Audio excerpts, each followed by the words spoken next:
Kita tidak bisa berpuas diri di sini. Kita harus terus lakukan perbaikan dan perubahan. Secara terang-terangan, dalam sebuah pernyataan resmi yang dikeluarkan oleh Presiden Asosiasi Sepak Bola Asia Timur EAFF, Du Zhaochai, Indonesia disebutkan telah mendekati penuh keanggotaan dalam asosiasi tersebut. EAFF merupakan entitas regional sepak bola yang mencakup negara-negara di wilayah Asia Timur. Dan bergabungnya Timnas Indonesia menjadi anggota akan menjadi pencapaian signifikan untuk perkembangan sepak bola di tanah air.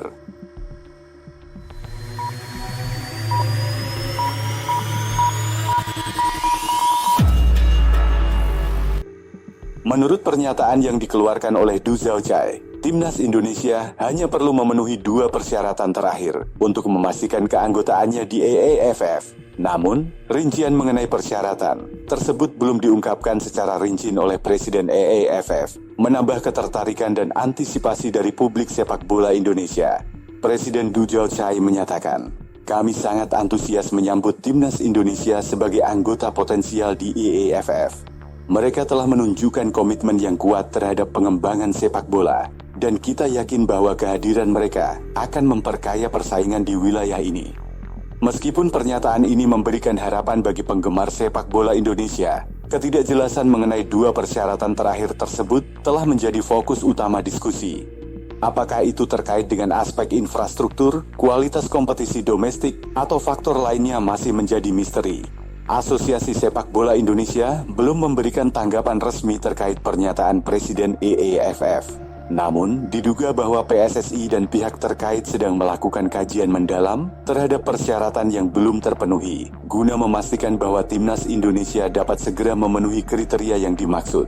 Pada tahun-tahun sebelumnya, Timnas Indonesia telah mengalami peningkatan prestasi yang signifikan, baik di tingkat regional maupun internasional. Keikutsertaan dalam ajang-ajang sepak bola bergensi seperti Piala Asia dan Piala Indonesia, Piala AFF menjadi bukti akan kemajuan tersebut. Bergabungnya Indonesia dengan EAFF diharapkan dapat memberikan lebih banyak peluang untuk pertandingan tingkat tinggi dan perebutan gelar di tingkat regional. Dengan masa depan yang cerah di depan mata, penggemar sepak bola Indonesia menanti pengumuman resmi mengenai 2 persyaratan terakhir yang perlu dipenuhi oleh Timnas Indonesia. Pemerhati sepak bola berharap bahwa pihak terkait dapat sempat mencari kemampuan segera merinci persyaratan tersebut agar proses keanggotaan dapat segera diselesaikan, membuka babak baru bagi sepak bola Indonesia dalam kancah regional Asia Timur. Di sisi lain, pelatih Timnas Jepang Hajime Moriyasu langsung bicara gini soal Timnas Indonesia usai tiba di Jepang jelang laga di kualifikasi Piala Dunia 2026.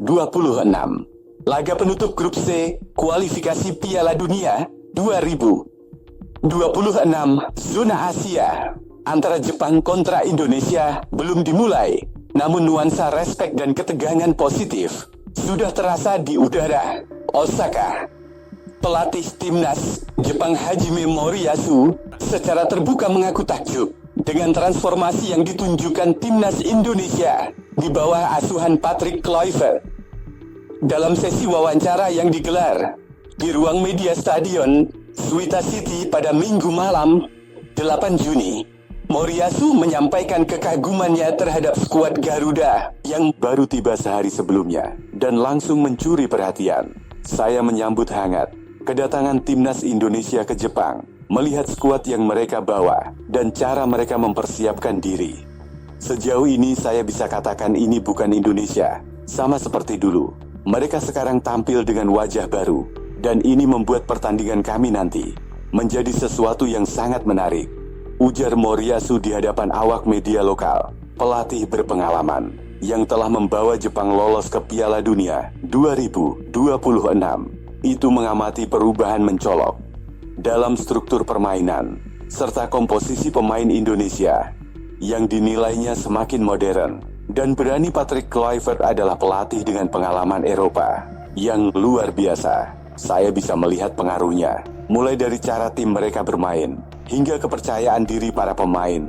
Mereka kini punya kedalaman skuad yang solid. Semuanya membawa kualitas dan mentalitas baru, lanjut Moriyasu. Beberapa nama yang secara spesifik disebut menarik perhatian pelatih Samurai Biru, antara lain oleh Romeni, Ricky Kambuaya, yang kini menyatu dalam komposisi tim bersama bintang muda lokal seperti Marcelino Ferdinand dan Rizky Ridho.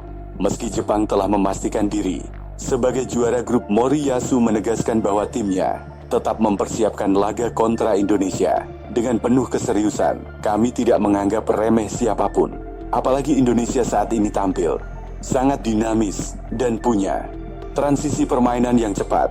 Mereka agresif, terorganisir, dan punya semangat tinggi. Ini akan menjadi ujian sesungguhnya sebelum kami melangkah ke babak berikutnya, kata Moriyasu. Pertandingan yang akan digelar pada Selasa, 10 Juni di Suita City Stadium, itu dipastikan berlangsung di bawah sorotan luas. Bagi Jepang, ini menjadi ajang untuk mempertahankan dominasi. Bagi Indonesia, ini adalah panggung pembuktian.